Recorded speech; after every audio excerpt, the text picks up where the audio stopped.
Bonjour à tous, j'espère que vous allez bien. Aujourd'hui, on se retrouve pour une nouvelle vidéo où on va parler de la place de l'intuition dans un métier d'accompagnement. Donc, quand je parle d'intuition, je parle de tout ce qui concerne les perceptions extrasensorielles, tout ce qui est de l'ordre de la communication non verbale, tout ce qui passe au niveau inconscient, tout ce qu'on peut capter, percevoir, interpréter, qui ne dépend pas finalement de ce que la personne peut dire ou faire, tout ce qu'on peut constater avec nos yeux et nos oreilles, on va dire, mais vraiment tout ce qui passe à un autre niveau. Tout ça pour moi, ça fait partie en fait du domaine de l'intuition. Et c'est un sujet en fait qui moi me touche énormément vu que on va dire que c'est ça qui moi m'a amené à exercer en tant que thérapeute. C'est du coup aujourd'hui en tant que coach, c'est le fait de développer justement cette capacité de perception intuitive de l'être humain, de comprendre l'être humain à un niveau profond, à un niveau subtil, de ne pas se contenter entre guillemets de ce qui est visible, mais vraiment d'aller percevoir ce qui se passe derrière toute la façade. Et donc ça fait une quinzaine d'années, je dirais, peut-être un peu plus, ouais, un peu plus de 15 ans que vraiment j'explore, on va dire, ce domaine-là, et en particulier pour comprendre l'être humain. C'est vraiment là-dedans que moi j'ai voulu perfectionner, on va dire, mes capacités intuitives. Et je dirais que c'est un outil de travail qui est vraiment extraordinaire. Donc il y a vraiment des avantages dans le sens où déjà naturellement l'intuition elle se développe quand vraiment on prend le temps d'explorer un sujet. On va dire que c'est ce qui permet de développer une compréhension, je dirais, intuitive du sujet qui nous intéresse. Parce qu'il y a un moment donné où les liens ils se font tout seuls, où on sait repérer des signaux qui ne passent même plus par notre conscience, on va dire, mais il y a plein de choses qui sont évidentes, qui semblent évidentes parce que c'est pleinement intégré, parce que intérieurement, le circuit de l'information se fait à toute vitesse. Donc on a une compréhension intuitive de la personne qu'on a en face de nous, qui peut être un très bon outil de travail, justement parce que ça permet tout de suite de comprendre dans quel schéma se trouve la personne, quels sont les endroits qui bloquent, quelles sont les blessures aussi qui peuvent être actives, qui ont besoin d'attention, quels sont peut-être les besoins aussi que la personne peut ne pas parvenir à exprimer, à verbaliser ou qu'elle n'ose pas verbaliser aussi. On peut les ressentir et du coup aider la personne à aller au bout de l'expression de ce qu'elle a besoin de dire. Ça amène, je dirais vraiment beaucoup de soutien à ce niveau-là, au niveau de la compréhension de la personne qu'on a en face de soi. Et du coup, ça donne énormément de clés aussi pour savoir de quoi la personne elle a besoin. Pas parce que mentalement, on va se dire, s'il y a telle problématique, bah forcément la solution c'est ça. Il ne s'agit pas du tout de ça. C'est de pouvoir être, je dirais, suffisamment sensible pour sentir le besoin spécifique de la personne. Donc il ne va pas être un besoin générique, on va dire. C'est pas quelque chose d'applicable à n'importe qui. C'est vraiment ce qui convient à la personne au moment présent, dans la situation dans laquelle elle se trouve, la relation dans laquelle elle se trouve, etc. Ça, c'est des informations qu'on peut avoir justement quand on développe son intuition, où on commence vraiment à, je dirais, faire passer les informations beaucoup plus vite. Et donc, on peut capter énormément de choses et donc répondre à des besoins profonds beaucoup plus vite parce qu'on les perçoit tout de suite en fait. Ça accélère, je dirais, ça accélère le processus de transformation de la personne justement parce que les choses se mettent en lumière beaucoup plus vite que si elle était seule, je dirais, à explorer sa mécanique et du coup à en tirer ses propres conclusions. On peut amener un éclairage beaucoup plus pointu et beaucoup plus pertinent, je dirais, qui permet l'évolution plus rapide. Par contre, ça peut aussi avoir des inconvénients que je connais bien aussi moi-même j'ai pu le constater en fait dans ma pratique, ce qui m'a permis moi d'évoluer aussi avec ça. Et j'ai même pu l'entendre donc de la part de personnes sont venues me voir après avoir consulté d'autres praticiens et qui se sont, je dirais, heurtés à beaucoup de projections. Parce que l'inconvénient, on va dire, de l'intuition, si on peut parler d'un inconvénient, c'est que notre intuition, c'est notre propre langage inconscient qui s'exprime, donc avec nos propres ressentis qui sont conditionnés par notre propre histoire, notre propre vécu, nos propres blessures, nos propres croyances aussi. Il y a énormément de choses qui entrent en ligne de compte et qui font que les informations qu'on capte, elles sont forcément influencées par la personne que l'on est en fait. Du coup, moi personnellement, quand je capte quelque chose, je sais que mon inconscient me transmet l'information qui a du sens, mais qui n'est pas forcément à prendre au pied de la lettre, dans le sens où l'information, elle parle aussi de moi, ce à quoi moi je suis sensible, quelles sont les blessures peut-être qui sont à regarder pour moi et du coup qui me font réagir par rapport à ce que la personne me partage sur sa propre histoire.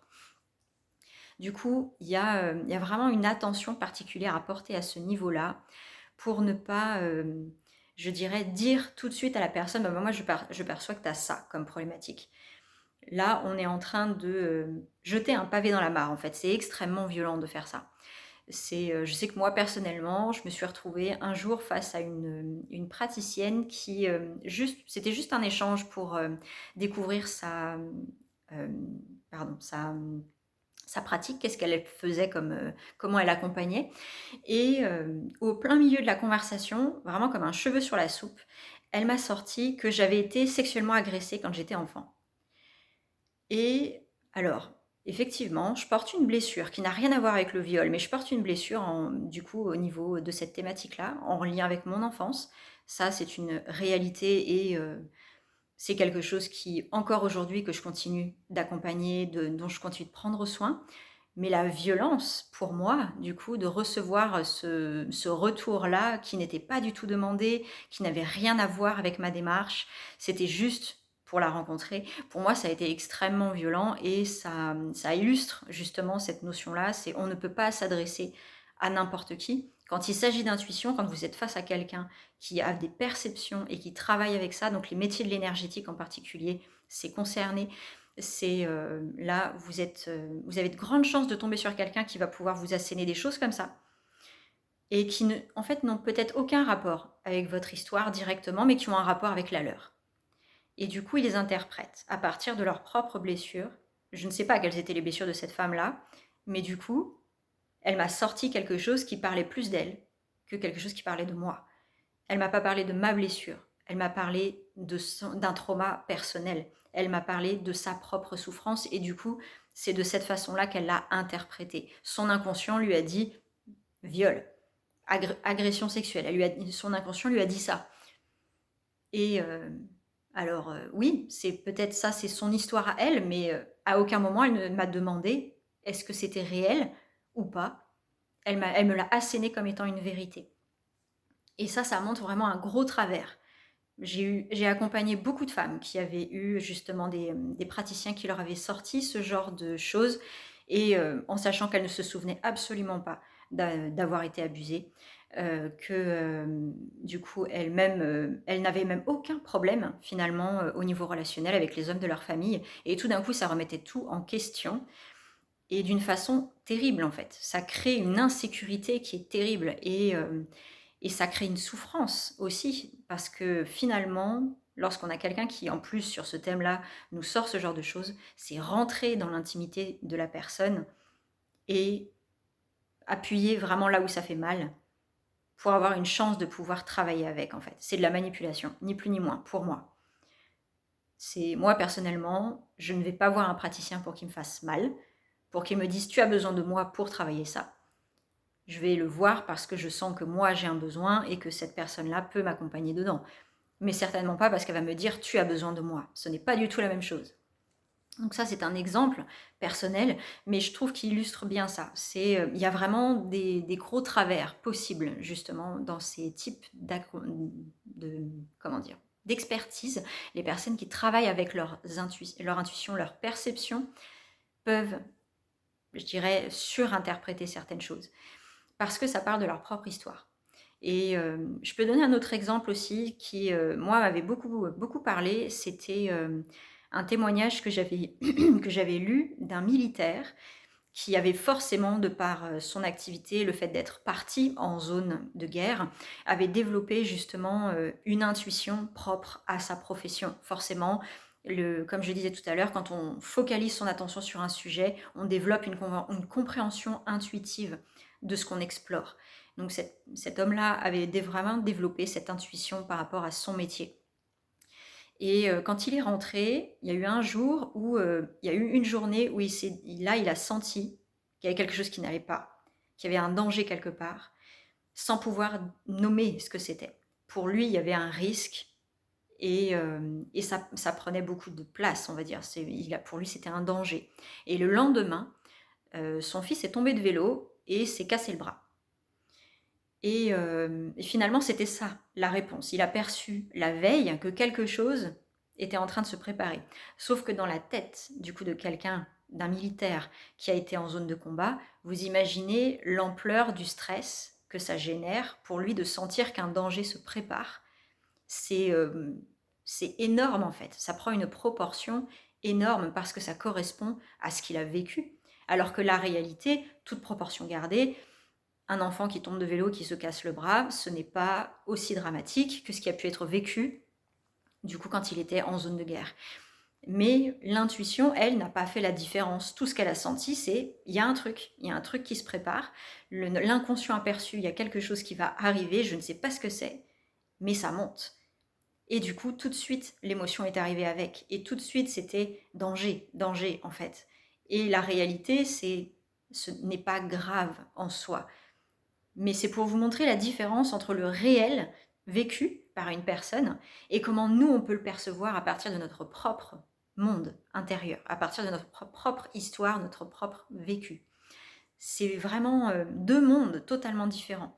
Et donc c'est important pour moi, en tout cas, d'apprendre à connaître, mais vraiment en profondeur, son monde intérieur et du coup la façon dont notre intuition communique avec nous. Donc comment les informations nous parviennent, sous quelle forme, pour arriver à faire le tri entre ce qui nous appartient, notre propre émotionnel qui va donner une certaine couleur à ce qu'on perçoit, et la réalité de ce que vit l'autre. Et c'est peut-être que c'est très différent, hein, ça peut être vraiment très différent. Le point commun, il y en aura forcément un, mais n'empêche que la façon dont nous, on va l'interpréter parlera davantage de notre vécu que de celui de la personne en face. Donc c'est vraiment essentiel de prendre ce temps de tri pour justement ne pas basculer dans des dérives. Et c'est pour moi en tout cas, quand on n'a pas cette conscience-là, on entre très vite dans un abus de pouvoir, dans le sens où on va plus ou moins laisser entendre à l'autre qu'on en sait plus que lui, alors que ce n'est pas l'objectif. L'intuition, elle est là pour soutenir la guérison de la personne, pas pour répondre à sa place. Elle est là pour donner des clés qui vont pouvoir l'aider à conscientiser certaines choses et à dépasser certaines choses, mais certainement pas pour faire le travail à sa place. Et c'est... il y a beaucoup de choses comme ça à nuancer, je dirais, au niveau des perceptions. Donc moi, c'est mon outil de travail privilégié. J'adore travailler comme ça. C'est quelque chose qui apporte des transformations, mais vraiment profondes, mais dans le respect du rythme de la personne, dans le respect de sa réalité à elle. Et du coup, c'est pour ça que je travaille toujours sur moi. Et ça, pour moi, c'est une évidence. Quand on est accompagnant, on passe sa vie à travailler sur soi, justement, parce qu'on accompagne des personnes qui sont en cheminement. On ne peut pas accompagner quelqu'un qui chemine si on ne l'est pas soi-même. Le chemin, ça ne s'arrête pas. Donc moi, personnellement, je continue à en apprendre toujours plus sur moi, à approfondir et à continuer à faire ce tri entre ce qui m'appartient et ce qui appartient à la personne qui est en face de moi. Et plus ça va, plus ma perception est fine de cette différence-là, et plus j'arrive à cette finesse-là, plus ça provoque des transformations énormes et rapides, justement, chez les personnes que j'accompagne. Donc c'est une ressource extraordinaire, mais qui demande à être comprise, à être apprise, je dirais, d'une manière saine. Voilà. Et donc si jamais vous êtes face à des accompagnants, ou si vous êtes accompagnant vous-même aussi, soyez vraiment attentif à ça. Donc si vous êtes face à un accompagnant qui travaille dans l'énergétique ou autre, en tout cas qui qui a une sensibilité particulière. Soyez attentif à la façon dont cette personne utilise, entre guillemets, sa sensibilité pour vous accompagner. Est-ce que c'est réellement un soutien ou est-ce que c'est quelque chose qui peut être violent, qui peut être intrusif, envahissant? Soyez vraiment attentif à comment vous le vivez. La clé, c'est surtout de savoir comment vous le vivez. Si ça ne vous dérange pas de recevoir, très bien. Mais s'il y a des inconforts, soyez attentif et prenez soin de vous en fait dans ces cas-là, parce que c'est important de ne pas prendre pour vous ce que l'autre vous renvoie. Et si vous êtes accompagnant, soyez vraiment dans ce questionnement quand vous percevez un truc sur l'autre, plutôt que de le lui dire, c'est de vous poser la question: à quel endroit ça résonne pour moi? Pour que l'information elle passe, c'est qu'il y a un endroit où ça résonne. Donc à quel endroit est-ce que ça résonne? Est-ce que c'est teinté de ma propre émotion, une peur, une tristesse, une blessure, une colère, peu importe? Est-ce que c'est teinté de moi ou est-ce que c'est juste neutre? Et du coup, je vais accompagner la personne pour qu'elle puisse explorer cet espace-là sans pour autant lui asséner le truc en pleine figure. C'est subtil, hein, mais du coup, c'est quelque chose qui se travaille. Et vraiment, je vous invite à explorer cet espace-là, de voir, vous, votre intuition, quelle place elle prend dans votre vie et dans votre cheminement. Parce que c'est, donc comme je disais, un outil extraordinaire, mais qui peut aussi amener beaucoup de confusion. Donc, soyez attentifs à ça. Voilà, c'est ce que j'avais envie de vous amener aujourd'hui. J'espère que cette vidéo vous aura plu, vous aura intéressé. Elle était un peu plus longue que ce que j'avais prévu, mais bon, c'est pas grave. En tout cas, j'ai dit l'essentiel de ce que j'avais envie de partager avec vous aujourd'hui. Si vous avez des questions, si vous voulez commenter, il n'y a pas de souci, ça me fait toujours plaisir de vous lire, donc n'hésitez pas à le mettre. N'hésitez pas à vous abonner aussi si ce sont des sujets qui vous intéressent et que vous avez envie d'explorer d'autres choses comme ça, ou à donner des idées en commentaire sur des thèmes que vous voudriez aborder. Ce sera vraiment avec plaisir. Et dans tous les cas, d'ici la prochaine fois, je vous souhaite une très bonne journée et prenez soin de vous.